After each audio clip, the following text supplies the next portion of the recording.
Whoa, who you know that get it jumping like? Okay, and we are back. We back. We're back. In the building. Black and right. brown mountain town. That's right. Welcome back. Welcome back. And a quick note before we begin. We're going to be having honest conversations, y'all, about mental health, community, racism, identity, healing, and in this episode, immigration. And what that and typically what it means just to navigate life as Black and brown folks in places where we haven't always felt seen, welcomed, or supported. And as you listen, we invite you to go at your own pace, take what serves you, and leave what doesn't.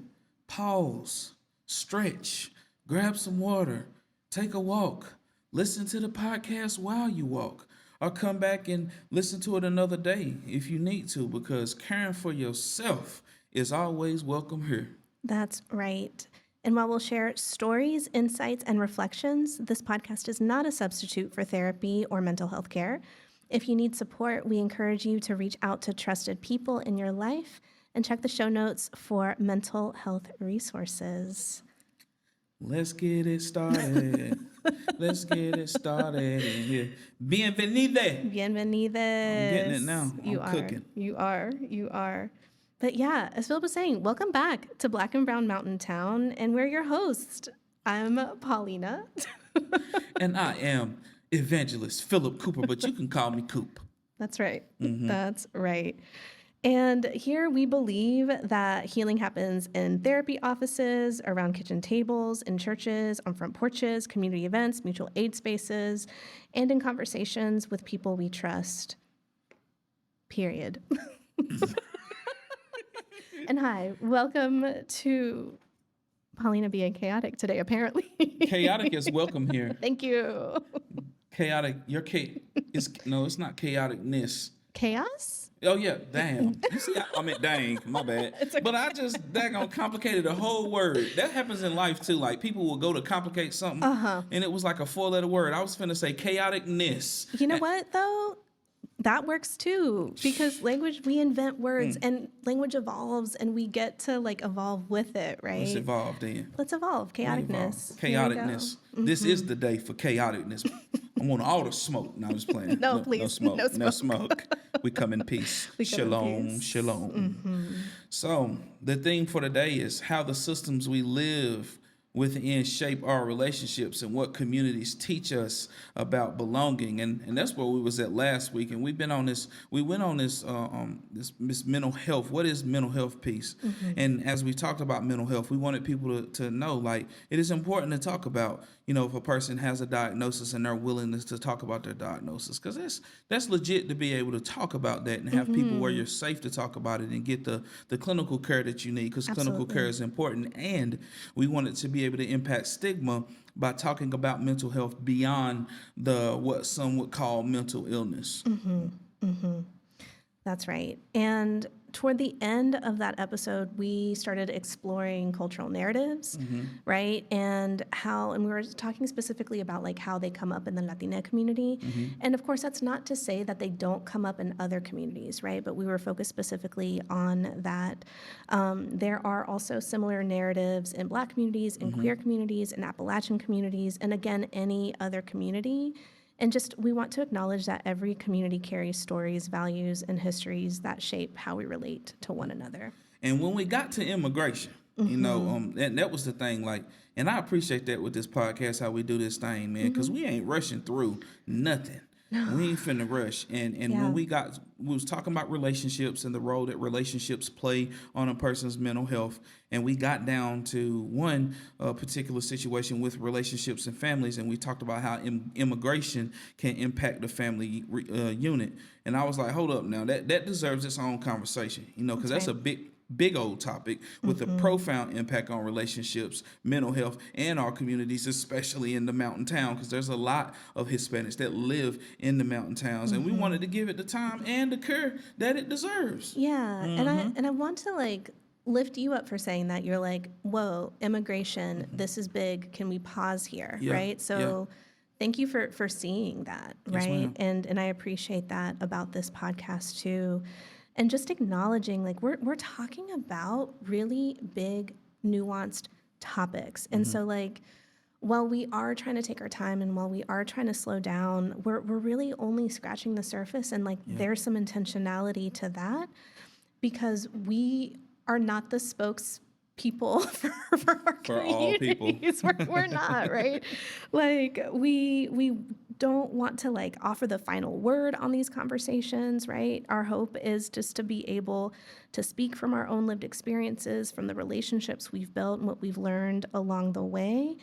And maybe, if anything, hoping that these conversations help people feel a little bit more seen, a little bit more connected. Maybe sometimes the things you hear here will give you language for stuff you've been feeling that you didn't have language for before, right? But just reminding people that no one's carrying this by themselves and just inviting all of us to learn from one another.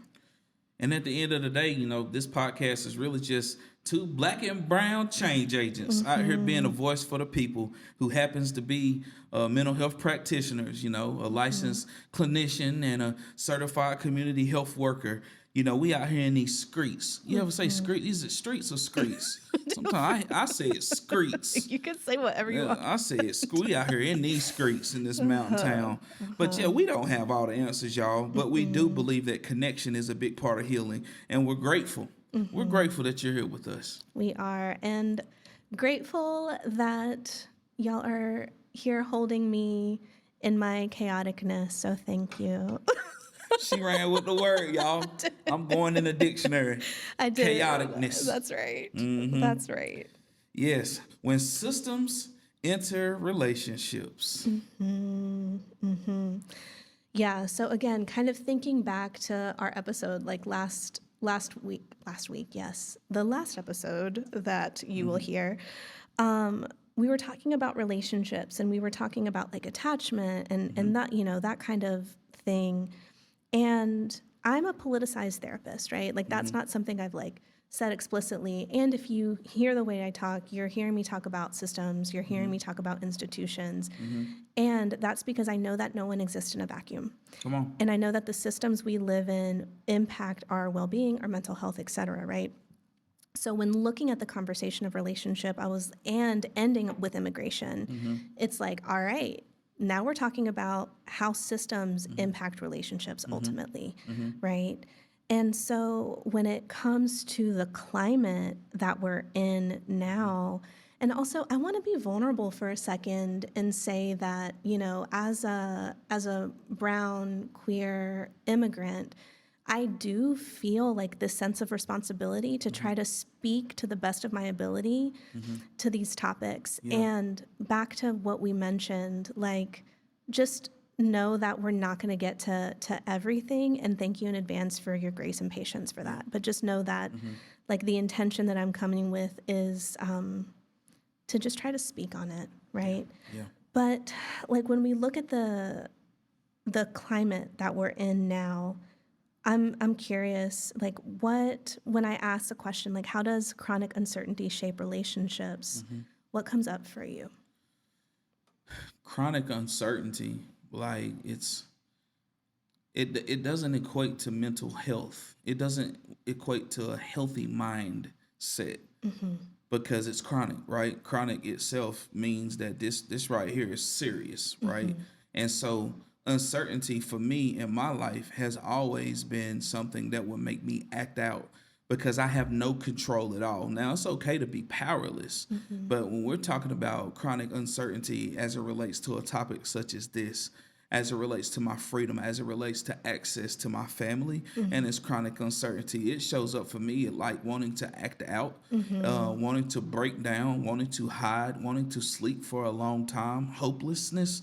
I would say it even equates to hopelessness. Because, you know, uncertainty itself is very hard for people now. And there comes a point in time with me being a man of God, right? Faith is important, right? And faith is the substance of things hoped for, the evidence of the unseen. And with this topic, we got to make sure that our listeners understand, and we want to get y'all to talking about it and understand that we're trying to humanize people with this. Right. You feel me? And so, like, just imagine what it would feel like with this uncertainty as it relates to your mama, your daddy, your grandma. And you coming home from school or not going to school, you know, because you don't know what's going to happen. This uncertainty about what can happen because it's happening nearby me now. You know what I'm saying? That's how it shows up for me. It shows up with some very uncomfortable emotions. Yeah. Yeah, absolutely. And I think from a mental health perspective, right? Like we are able to switch into fight or flight or fawn freeze, right? These ways of like, all right, my body's going into survival mode. And the thing about that is we can't stay there. And so when we do stay stuck in like fight or flight, fawn or freeze, whatever it is, there are some really big physical impacts of that. So not just physical, but also mental, because again, like mental health isn't just in the mind, right? It's also in the body. And, you know, again, because we're talking about immigration, I can already hear people being like, well, people should just do it the right way. And my invitation is to go and see what doing it the right way is. And there's no just one way to do it. I'll share my personal experience without getting into too many of the details, but just so y'all know, like I came to the United States when I was 3, wasn't able to get my permanent residency or my green card until I was 31, got my citizenship finally at 36, and I'm 39, right? Wow. And I came to the country, quote unquote, the right way, and I did things, quote unquote, the right way. So it's like sometimes there are more factors at play. And so I just want to like lift that up.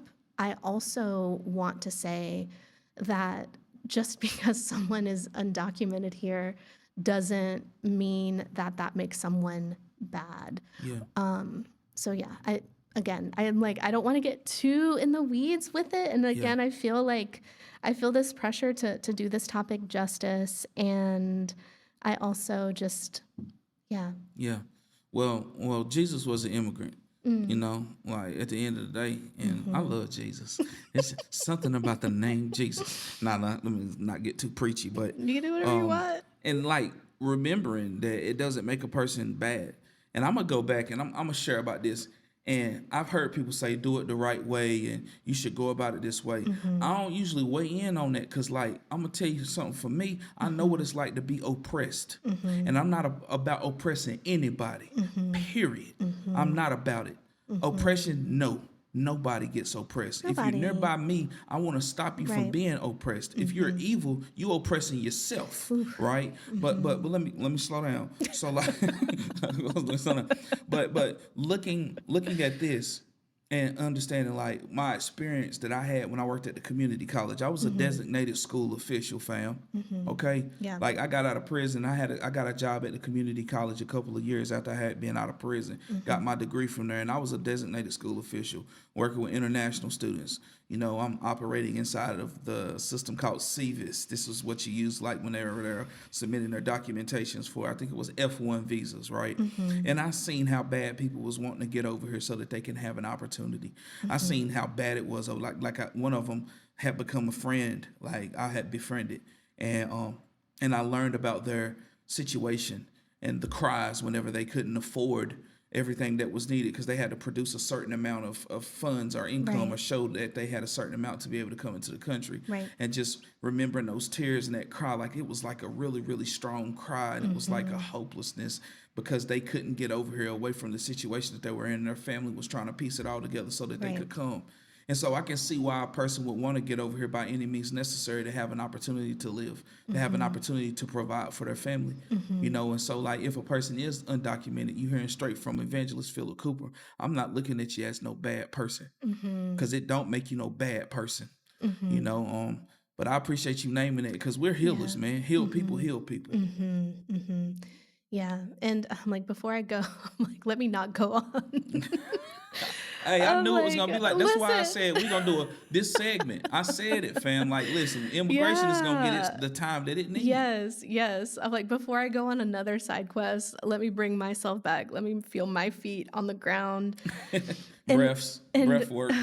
Do a little bit of breathing, a little bit of finger tapping, wiggle my toes, and just kind of bring it back to the impact of relationships, right? And Philip is like doing the I really grounding. started doing breath work. You did. I know when I'm inside my body about to blow up, because I'm That's telling you, right. it's a I'm tough like, one, man. it's a We in this tough mountain one. town, fam. We We see this. are. Lord, I go ahead know. and say what you gonna say, but I felt this. My Yeah. daughter coming home. You hear me? I My know. daughter coming home all toe up, asking me about what's going on and people being taken away from their families and stuff. My Right. daughter is 10. At the time, she was 10 years old, man. And Right. she was coming home upset, afraid for her Right. friends. Right. Right. She 10, fam. Right. Right. And I think that's when it's like bringing in the community again, Yeah. right? Because it's like when someone gets deported, it's not just that one person. That person is connected and interconnected with their family, with their community, right? So looking at like family separation, like the long distance families, like the missing of milestones, there's this fear, right, and hypervigilance that is seen, right? But then bringing it back again to the mental health lens, we're looking at that chronic uncertainty, which leads to chronic stress. There can be grief without closure. Again, like adaptive responses, which can look like staying home from work, not taking your kids to school, not going to church, right? Yeah. Like it's people are trying to survive essentially when it's like you don't know of when this threat might come to your doorstep, Yeah. right? It's rough. And you know, I pulled some stats and I don't want to be too heavy in it, but I think of the children, Yeah. right? And I think ultimately like the children are our future. It's a little cliche and it's true. And I think about, again, the long term mental effects of what this happens or what is going on with this, because it's not like, oh, this one thing happened and now we continue to move on, right? It's like this one thing happened, and maybe if it's not processed individually or communally, this pain goes underground. And then how does it come up later? Yeah. Right. And I think about the kids that are impacted. And so Brookings, which is a nonpartisan public policy think tank, um, did this study with children impacted by immigration detention, and they found that they estimated that approximately 205,000 children have experienced the detention of at least one parent since the current administration's immigration enforcement campaign began. And I also want to say that about 145,000 of those children are U.S. citizens. Hold on, pause. Yeah. So 145,000 out of 205,000 were actually children, are actually U.S. citizens. Wow. Yep. Yep. And around 36% of the affected U.S. citizen children, they were under the age of 6. So again, when you think of like the development and those critical development years, again, we're thinking of long-term impacts. So sometimes things happen here in the present, and what happens when we don't hold one another or individually process this or even process this as a community, right? It's like, again, this pain can go underground, and then where does it come up? Yeah. And how does it affect the development of Yeah. the children who are stewarding our future? Yeah. And I had to pull my phone out and do some math.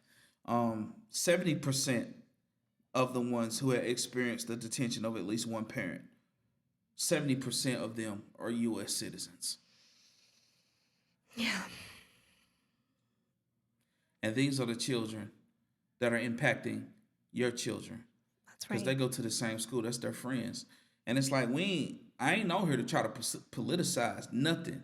But what I am trying to do is humanize. That's And right. that's why I wanted to take time with this one. Because as a believer, it is my duty to be a healer and to speak up for the voices and the oppressed, to set the captives free. That is what Jesus, who is who I want to be like. You know, I want to be like him when I grow up. And as I grow, right, I want to keep being like Jesus. That's right. And we got to tell these stories. And for the viewers out there, like y'all heard it. Y'all heard it first, maybe even, because this was the first time that I was encountering these statistics. And wow, 70% of those impacted are U.S. citizens. And knowing that is an adverse childhood experience. I mean, for the mental health practitioners out there, we know about ACEs. We do. We do. Adverse childhood experiences and adverse community experiences, right? And so again, like these ripple effects, and like again, without getting too in the weeds of it, I just want to lift up the families and the neighbors of the people who were just arrested in essentially our backyard, right, in Pisgah National Forest. So, yeah, at Wilson Creek in Caldwell County, people enjoying a dip in the creek, right? People enjoying nature, and an acknowledgement that it's like this is happening in our backyard, it's happening in our state, it's happening in our country, and ultimately we're all interconnected, which is why it ripples through our community. And I hear about that. That's fresh. It's fresh. That's fresh, fam. Was that last week? July 26th. That was just last week, fam. You know what I'm saying? And so like thinking about that happening, like when I'm out in the woods with my family or with my bros, because you know we did like the little hike, not the little hike, but the big hike. Actually, we called it a mental health hike. Cute. It was actually called the men's mental health hike. I love that. I can only imagine how that would have showed up if we would have seen that while we was out there. Like if I would have experienced seeing something like that, or one of the guys that was with us brought his son, and his son is 6. You know, I can only imagine how traumatizing that would have been for a young person to see something like that. That's hard. That's hard, fam. It is. It is. And so then you have like people afraid to take their kids to school. Businesses suffer. Yeah. People start like going to work, right? And I think too, like after Helene in this area, we were reminded of what community looks like, right? Like neighbors checking on neighbors, churches opening their doors, volunteers showing up with meals and supplies. Like we were in it together. And so that's what belonging looks like. And I just want to encourage people. I don't want to compare a natural disaster to a man-made disaster, right? Those are different. So I want to be careful and acknowledge that. But it's like the same mutual aid strategies of supporting people during a natural disaster can also be implemented when having to deal with something that's man-made. Yeah. And that's what I also want to remind people. And again, as a politicized therapist, these systems were created by man. Yeah. Not nature, not God to your belief system. And we can do better. I think that's where my hope comes in, that we can do better. Yeah. And I believe we can do better, and I believe we will do better. And I'm grateful that we have the voices that we have, the experience and the trust in the communities that we work and serve in, to where we can have a conversation like this and be able to inspire others to become, champions for peace and healing, protecting our peoples, you know what I'm saying, and humanizing, because sometimes people, they look at the news and get in the comment sections and saying all this stuff. They don't know nothing about the family of this person you're talking about, So for us, man, utilizing our voice to be able to cause a healthy ripple effect, because like looking at the ripple effects even through a community, right? What we learned in Western North Carolina, is that there's opportunities for us to collaborate, and the collaboration can happen. When it get bad enough, it can happen, right? And understanding with something like this that we need to keep that same energy as it relates to collaboration and having one voice, because we need to make sure and make people understand, like, this is not right. Right. Check on your people. Check on your people. Check on your people, because your people can be having difficulties concentrating, difficulties with sleeping. You know what I'm saying? And then if you ain't sleeping good, it's gonna show up. If you ain't resting, it's gonna show up everywhere else. And this impacts your kids. I mean, your kids go to these schools in the mountain town. Your kids are going to school with these families. You know what I'm saying? Right. And again, like they're your local business owners, they're members of your church, right? And I think, and I want to take a second to thank all of the allies that have also lost their lives with standing up for immigrants in this community. And so holding them close in my heart and our hearts. And it's like, again, I'm like, all right, y'all. We can do better. Yeah. We got to do better. And this is where relationships come in, right? And this is why this is a part of the conversation of systems and relationships, but then also how we use relationships to survive these systems. and it's all about relationships. That's how we landed to where we at now. Yeah. So it's hard, and I may have said this then, but you can't talk about mental health without talking about relationships. Yeah, It I must swear. happen. Every episode's gonna be the relationship episode. Every episode is gonna be the culture episode. Hey, Black and Brown Yeah, Mountain Town. That's what we're here right. for. That's right. Exactly what we're here for, my sister. Yeah. And knowing like your role, everybody doesn't have to be a clinician. It's Correct. good to know clinicians now. Yes. Now, that's why I want to remind people. That's why I'm glad that we got the connection we have to be able to serve the people we serve. Me being in community, being able to be a liaison, and my team being able to be liaisons to culturally sensitive care. So we need the clinicians and letting everybody else know you can play your part. You can play your part as a healer by way of being patient. You can play your part as a healer by way of checking in on somebody to see how are they doing. That's right. You can do your part by listening. Listen. And you can also volunteer. You can donate, right? And we'll talk a little bit about intersectionality. And we've been talking about intersectionality without actually naming it. Like I'll get into it here in a little bit. But knowing that the immigrant problem isn't just a Latina problem. Like temporary protective status was just removed for Haitian folks here in our country recently, right? So it's like when I say these systems impact all of us, I truly mean it. Not even just through the ripple effects, but it's like they're like if they're coming for one of us, they're coming for all of us, right? Like, yeah.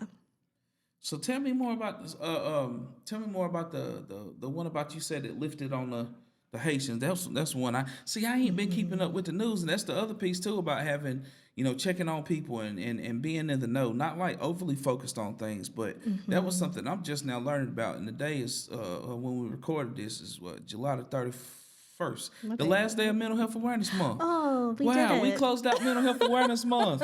We closed it out with the segment on immigration. How could we not, right? How could we not? But tell me more about the piece they just lifted from Haiti. What was that again? So temporary protective status allows people to be in the country, again, like as the phrase is said, like temporarily, right? And so some critics would be like, it's in the name, it's temporary. And I understand that, but what are you sending people back to? Come on. Right? And so a lot of people were fleeing natural disaster from Haiti, and now they're like, wait, we have established lives here. We're trying to figure out other pathways to citizenship, but there's not always a direct path to citizenship depending on how you come in the country, right? And so they no longer have TPS. And the thing about temporary protective status is you can't claim it until you're actually in the country. So first you have to get to the country, and then you have to apply for temporary status, and then you get it, right? If you don't have temporary status, and also y'all feel free to fact check me, I'm not an immigration attorney. Okay, so let me just Disclaimer. disclaimer. I'm not an immigration attorney, and I will put some resources in the show notes. But basically, long story short, they had it and now they don't, and so now they are in the country being like, we're technically no longer allowed to be here. What do we do? Yeah. And that's and that was why I wanted to learn more about it, because for the listeners, like ask yourself, like, how does that land for you when you hear that somebody came here to get away from a very bad situation, right? For safety, for opportunity, and now they gotta go. Imagine what it would be like for a person who is in a domestic violence relationship, and now the days are up at this temporary shelter or wherever you're staying at, and you gotta go. We don't know where you're going, but you got to get up out of here. I mean, humanize it, normalize it, make it, put yourself in that situation. And see, we're recruiting healers. We're recruiting people who are ready to be involved in the healing process of this. You know what I'm saying? And for you to understand, you gotta somewhat try to put yourself in that position and see how would it feel if it was you. Right. You know, put yourself in that position. And this is one, like I say, it hit me because I've seen more than one when I was working with international students, man, and I seen like how bad people wanted to be in the United States of America for opportunity, for education, for safety, I'm blessed. I'm blessed to be a citizen, to be born here and everything. And my blessing has to go beyond me just saying I'm good. It's got to also be being a voice. And I found that scripture for those who are believers and are not believers, but Proverbs chapter 31, and today is July 31st, and that's one of the things that some of the believers do. I was taught to read a proverb a day, with whatever the date is, and today is Proverbs 31 because today is July 31st, and Proverbs 31 verses 8 and 9, it says, "Speak up for those who cannot speak up for themselves. Ensure justice for those being crushed. Yes, speak up for the poor and helpless, and see that they get justice." Yeah. And I'm even thinking about it again from kind of just like a land, like from a curandera lens of like the walls that we build and the borders that we create and how that's just not a part of the natural world. And I think we forget that we are nature and a part of it. Yeah. So yeah, I worry about as humans a lot. Yeah. Yeah. I worry about how far we've strayed from being connected to one another. Yeah. And here in these mountain towns, I don't know about the rest of the world, but what I want to say is here in the mountain town, there's a level of connectedness that we have here. It's true. There's a level of love and solidarity and collaborations that we have here. It's a little different. It And is. so for us, when all of this went down, man, we had a lot of concern for our friends, and we don't just use the F-bomb loosely. We had concern for our friends, like people who we have done work with, distributed resources, food, people that we've locked arms with to do healing work in this mountain town. Right. So it affected more than people thought it did. Like even seeing something on the news can make me get fearful about somebody that I love and care for that is a friend of mine. Absolutely. Yeah. And as a clinician, right, it was interesting on an individual level holding this like personal stress and being worried about my family while also holding my clients who may not be experiencing similar things, right? And so that's it's the mental health impacts are real. Yeah. Yeah. And like in the Black community, right? When we thinking about collective care in the Black community.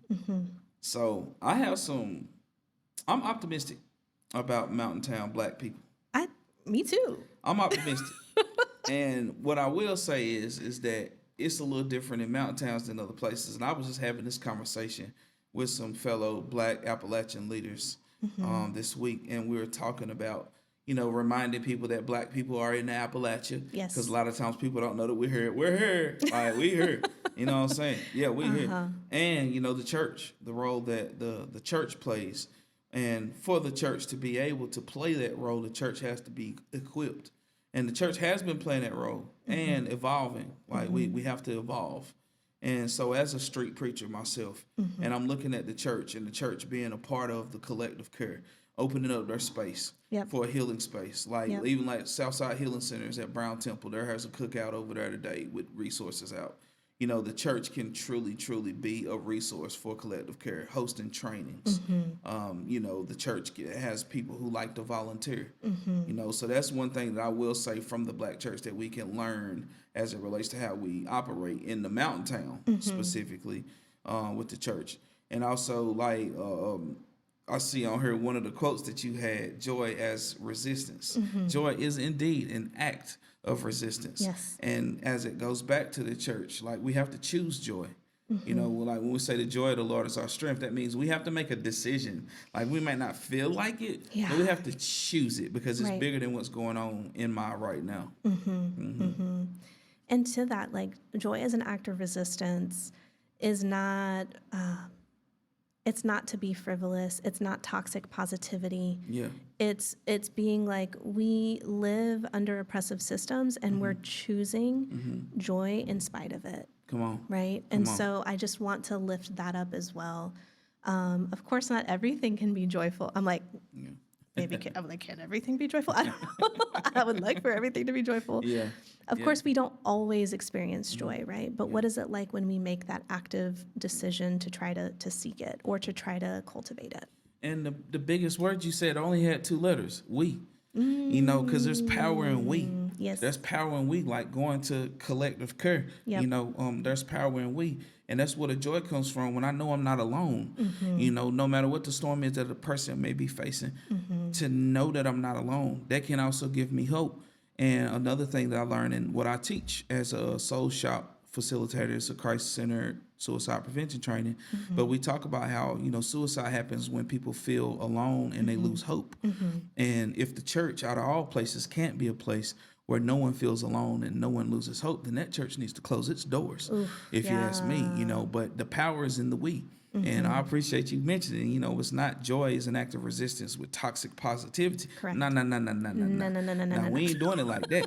But what we are gonna say is when we together and Right. and we know it's us. Yeah. And we got that true sense of belonging. Yes. We're ready to face the storm. Yes. We're ready to face the storm, and there's joy in being ready.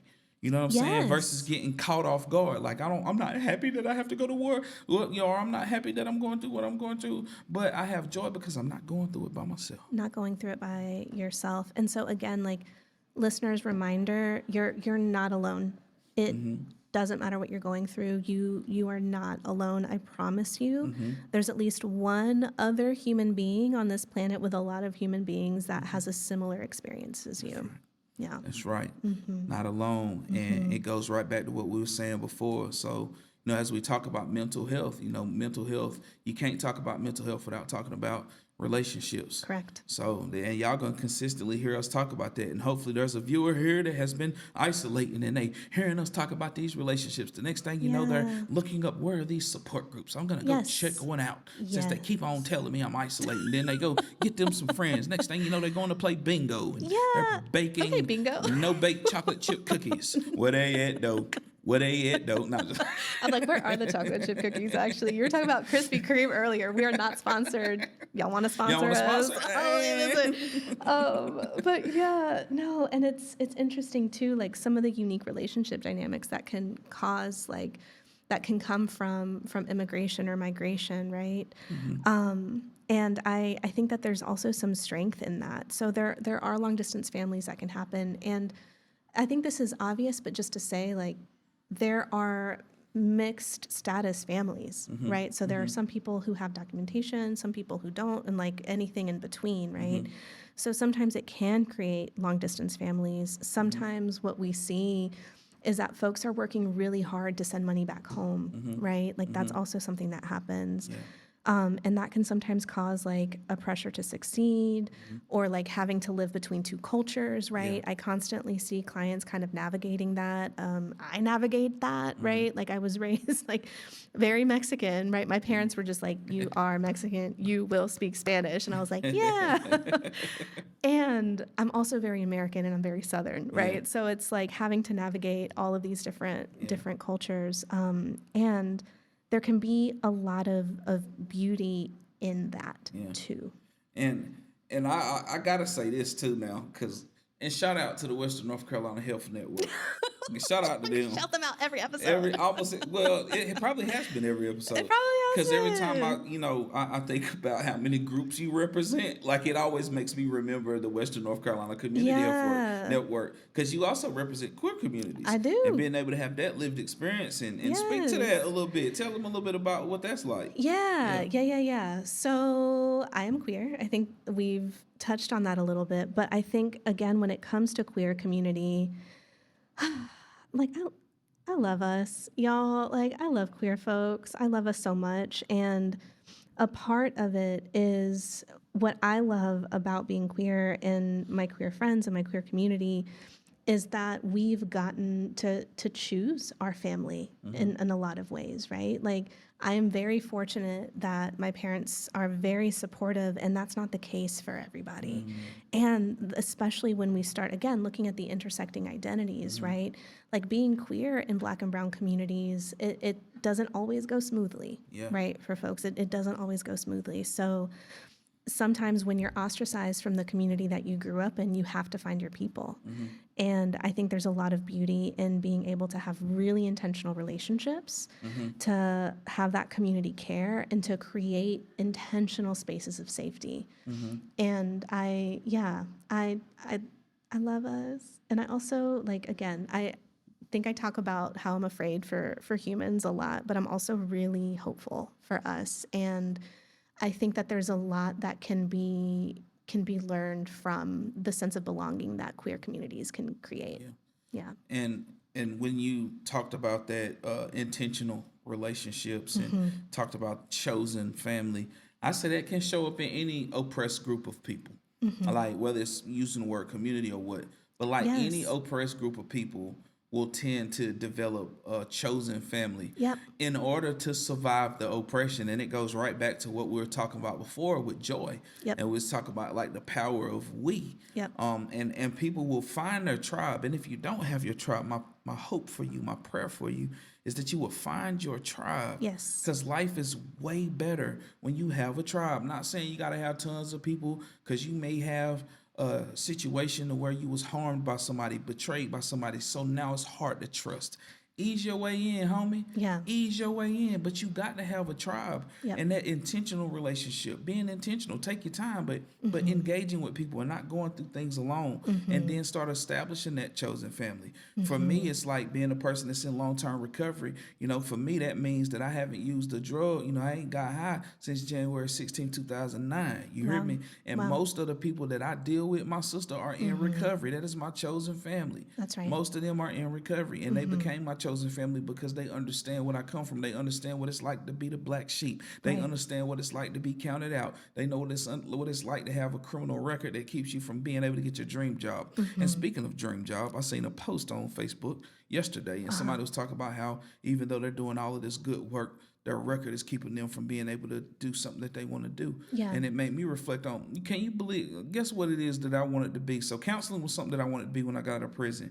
But after I had been out for about a year and a half, guess what I wanted to be? After working at, I'm going to give you a guess. I'm going to give you some details so you can guess. Clues. I was working I'm like, play along with this. Yeah, play along with me. Follow me. So I was working at the Neil Dobbins Center.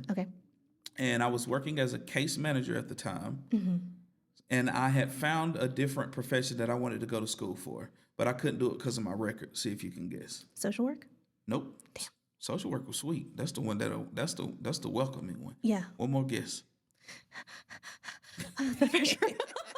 The pressure. The pressure. Okay, so not social work. You gonna get it. I think You think so?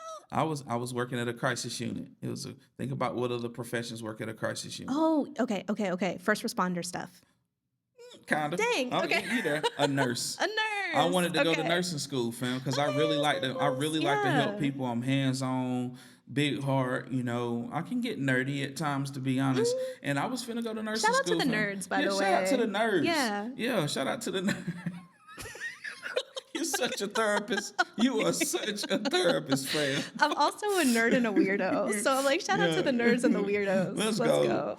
But I don't even know why I went on that tangent, but I was wanting to become a nurse. And my criminal record wouldn't, I know why I got there. And my criminal record wouldn't allow me to go to nursing school, but that was something I wanted to do. And so a lot of the people who are in my tribe, people who I deal with, are people who have had similar experiences and know what that's like. And so like, we choose to be in community together, and we choose not to cross each other because we know we done already been to hell. We done been through too much. I love you. I love you, my brother. I love you, my sister, because of what you done been through. And I know what it's like to go through what you've been through. So I'm gonna love you harder because of that. I ain't gonna cross you. Those are the kind of people I rock with now. And that's the way I determine who's in my chosen family. So I could totally identify with what you had said, like how it is in queer communities with the chosen family piece, especially after being like black sheep or whatnot. Yeah. No, that's beautiful. And I think what's coming up for me, and again, like the similarities. So we talk about like black and brown and queer and mountain town, right? And it's all like mixed together. Like you cannot talk about one system or one community without it being connected to something else, right? Like that's also a part of intersectionality, which again is, not again, I didn't say this already, but it's it's a term coined by Dr. Kimberly Crenshaw, so feel free to look it up. But really, we're looking at how identities interconnect to create overlapping systems of discrimination. And again, there's the other side of it too, where when you're able to look at overlapping identities and you're able to look at someone more holistically, right? So it's like you are not just a Black man. Come on now. Right? Like there are so many other facets of who you are and your identity. So while you do experience, and while I experience, and while everyone in this room experiences different systems and how they overlap in interconnective oppression, we also get to be more than one thing, and we get to experience being seen fully, right? But what came up for me, again, with the similarities you just shared, my record kept me from doing this. I think about like students, immigrant students who really want to do X, Y, and Z and aren't able to because of their documentation, right? And they may not have an easy path to get there, to get their citizenship. So, yeah, these systems, they get us. Yeah. And with the mention of that, and with the mention of my own lived experience with not being able to do nursing school, I do recall a person who wanted to do nursing school who was having the issues with the documentation piece, right? And they were not able to move forward with that. And they're so sharp, so loving, so country, because you know what I'm saying, you know how it is. You know us country folks, we up here in this mountain town, and just I remember it was so sad. It was really sad, but I don't really have the solution. I'm not gonna sit here and say I have the solution. No, but I have some ideas, and I believe for us, especially behavioral health practitioners, people who are, especially my people in the church, you know what I'm saying, the believers, the faith leaders, I believe this is a time to where we are supposed to be contributing to the healing, and it kind of aligns with what you said about the overlapping identities. You know, not just like people are more than immigrants, like they're more than an immigrant, and they're not bad people. You know, and I believe the more that we can get people's hearts involved, the sooner we'll start getting more healing. Because, like, man, I'm telling you, like, that's why I really like when you said something about breathing and you know, let me arrive and my feet on the floor. like, let me calm down. Look, I put my palms up and everything. I sat back. So For those that's watching the YouTube, go back and see when I did that motion. I'm trying to tell you, I really had to calm down because it's hard, fam. It's hard. It is. And like coming back to our mountain communities, right? Like I think some of the things that make our communities unique is the mutual aid that we see amongst us all, right? Is neighbors helping neighbors, the strong community ties that we have, sometimes the geographic isolation, right? Like that's something that happens. Come on. Gosh, and sometimes we do feel different. And even you, when you were talking about going to DC, you're like country boy in the big city. That's a fact. Big city, all the traffic. And somebody asked me, was I going to get on the metro? Do I look like I'm finna get on the metro? I don't know about no metro. Listen, okay, well, the metro in DC is great. Yeah, if I had somebody with me. Okay. Because I ain't know how to, then I mess around and get lost. And then I'm lost in the big city. Yeah. Well, I guess I could have easily called an Uber or something if I would have got lost. But see, but that goes right back to how it shows up on the inside. 100%. Because some of those feelings are feelings that I just try to avoid whenever I have the power to avoid them. Ooh, that goes back to the beginning when we was talking about chronic uncertainty. Yes, see what I'm saying? Like I do. I like to avoid uncertainty as much as possible. So Most of us do. good God Almighty, girl. Yes. And I'm just sitting here being like, being lost is an opportunity to be found. You know? There she go. You are such a therapist. I'm trying to tell you, I knew you was finna start coming with something. One thing that you did say today that I hope people heard that can kind of align with a call to action. Because that's what I'm gonna call it. I know you like to do invitations. We can do call to actions, but today too. I'm wanting to kind of like do more of a call to action for specifically for our black and brown mountain town people, and not even just black and browns, but for the whites too. You know what I'm saying? For all the colors: white, black, brown, red, yellow. I ain't gonna include purple because I have never seen a purple person. That irks me so much. I hate when people do that. I don't like it. I ain't never seen no purple person. I get the intentionality behind it, and also I'm like, I don't know about no purple. But for real. Or the intention, not the intentionality behind it. Excuse me. Yes, please continue. But you said intentional relationships, and that's what my call to action is for the people. Intentional relationships. Learn more. Like before you even jump into wanting to go and do it, I want you to learn more about your fellow Appalachians who have been impacted by immigration or could be impacted by immigration, right?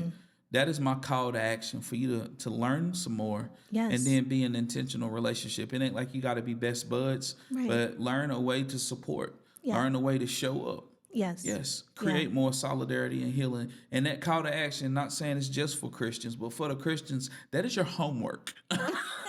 That is your homework from the Rev. Yes. Yeah, no, absolutely. And I think, I want to be sure that this is at least said, right? Because we've talked about systems of oppression, we've talked about immigration, we've talked about all of these heavy things, and I just want to invite folks, and this isn't the official invitation, but can we create existing? Can we create belonging even when systems make it harder? Right? Like just because we live under these systems doesn't mean that we can't create our own systems of belonging. Doesn't mean that we can't create our own systems of mutual aid, of support, That's of right. mental health support, That's right? So I just let's talk about and think about what actually creates belonging because we need one another. Yes, we do. We need one another. And that the sooner you have that belonging, the more peace you'll have in your communities.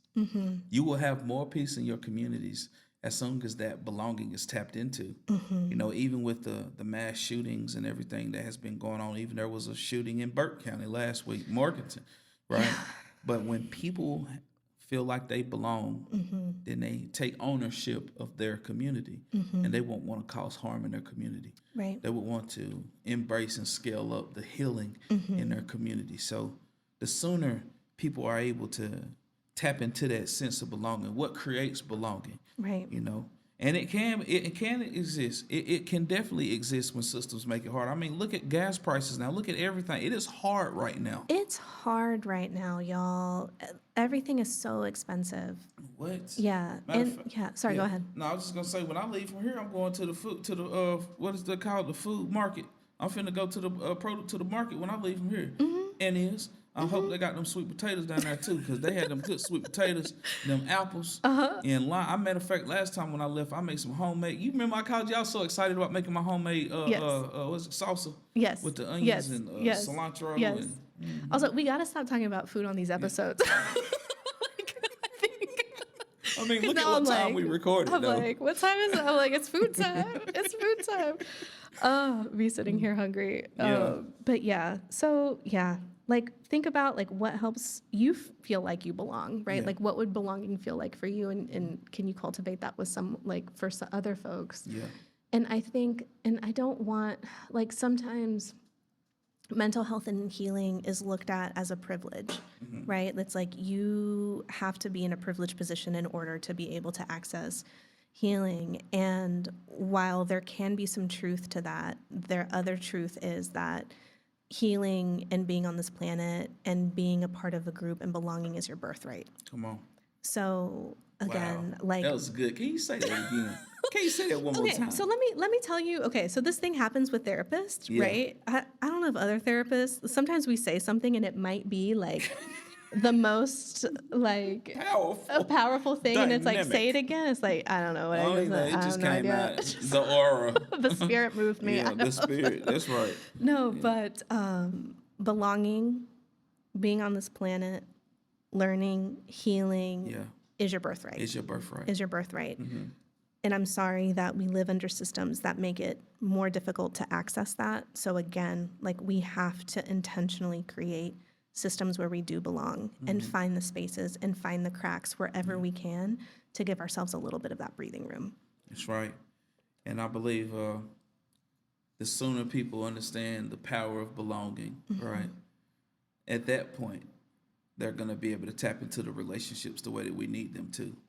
And remember, you can't talk about mental health without talking about relationships. You can't, because nothing happens in isolation. Nothing happens in isolation. No. Healing for daggone sure don't happen in isolation. It happens in community, and it's being witnessed because other people get to see what it looked like. That's why we keep pushing community, because a lot of times people don't even know how to have a relationship with themselves. And I said this on another segment, on another episode, but a lot of times people don't even know how to have a relationship with themselves until people in the community teach them how to do so. Right. You got to learn. Right. And so all of this, it happens in relationships. And I believe that we gave some time. I'm not going to say we gave all the time that we could have gave to the immigration topic, but I definitely wanted to have, and I appreciate your agreement, you know what I'm saying? Because I know how it impacts the people in the Black and Brown mountain town. That's right. And it impacts more than just brown. It impacted the whole. It impacted white people, black people, brown people. Everybody was impacted by what's going on and what is going on. Right. And so, like I say before, man, my call to action, I'm not doing it. You can do your invitation, but I got a call to action. I love it. My call to action is for people to get into intentional relationships with people who have been impacted and to do the research. Don't just go and jump and go trying to force a relationship, but do your research to know what's available in your respective mountain town and who's doing what. You'll be able to find those orgs and be able to support them, support those leaders, and just go from there and let God do the rest. And that is my call to action. And for the fellow believers of Jesus, that is your homework. And here's the thing, we all have Google. You know what I mean? So like so just like type in a little Google question. You know? It's not hard. It's not hard. Do a little bit of research, learn something. And just like belonging is a practice. We can help create it. We can help cultivate it. So my invitation for y'all, I want to call on the work of Dr. Jen Mullen from Decolonizing Therapy. Check her work out. She's amazing. And I want to call in selective softening, this concept of selective softening, because we don't always have the luxury, again, like we talked about, people, and rightfully so, feeling hypervigilant, right? And like even like I've been trying to like check my body and body language, and I'm like, my shoulders are like up. So if you're seeing me, I'm like, I am a little activated. And so like, you know, having this conversation brings up a central nervous response. But where are the places where you can selectively soften? Because sometimes it's not always safe to soften, right? It's we don't always feel like we can in certain spaces. So good. As you go through these next couple of weeks, we want to invite you to notice where belonging already exists in your life. Like, where do you feel like you can exhale? Where do you feel that your shoulders can drop? Where do you feel like you don't have to perform, where you don't have to explain yourself, you know? Like, see if you can think of those places and those people. And it might be with yourself on your couch with your cats. Paulina, me. That's good. But if it is, and if you're sitting here being like, wow, I can't think of anywhere right now, like, that's okay. Maybe the question and the invitation is, how can you create more of that for yourself, or how can you support in the creation of that for other people?